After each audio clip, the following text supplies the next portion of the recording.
I'll take the 20 million, I said quietly, forcing the words past the tight knot in my throat. Once the money is transferred, I'll remove myself from Dorian's life completely. You have 5 days.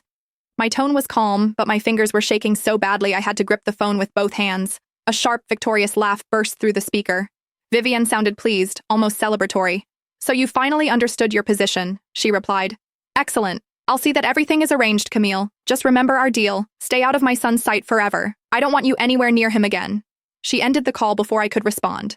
For a long moment, I didn't move. The sudden silence felt deafening, as if the world had been sucked out of the room. My phone slipped from my grasp and landed softly on the sofa. My eyes stung, but nothing fell. No tears, only the dull, hollow weight of giving up. If this had happened months ago, if I were still the woman I used to be, I would have fought back. I would have screamed, demanded answers, clung to Dorian with everything I had. But something in me had changed. I was too tired now, too broken to keep battling a world I never belonged to.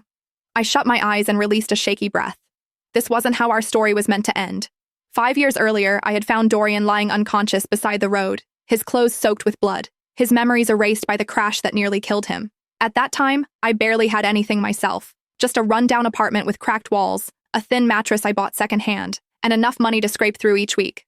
Still, I brought him home. I cared for him day after day. I cooked simple meals from whatever I could afford. I cleaned his wounds, stayed awake beside his bed at night, whispering reassurances into the darkness. When he finally woke, disoriented and afraid, I forced a smile through my tears and told him, "You're not alone anymore. You're with me." He couldn't remember his family, his past, or even his own name. But somehow, he remembered me. In that tiny apartment, in that fragile little bubble we created, we fell in love. It wasn't grand or glamorous. It was raw, imperfect, real. He worked tirelessly, taking every odd job he could find, saving each dollar. At night, he'd hold my hand and murmur, "One day, Camille, I'll make sure you never have to struggle again. I'll give you everything." And eventually, he did. Because the truth came crashing back into our lives.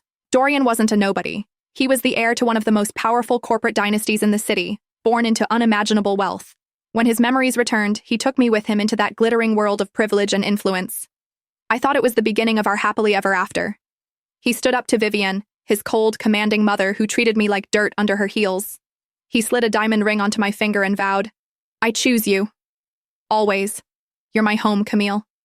But fairy tales don't last. Then Yvette came back. His first love. The woman who belonged effortlessly to his world. Beautiful, elegant, connected. Everything I wasn't. She returned as if she had never left, and little by little, I felt myself fading into the background. He forgot our 6th anniversary. I waited in the penthouse, dinner growing cold in front of me,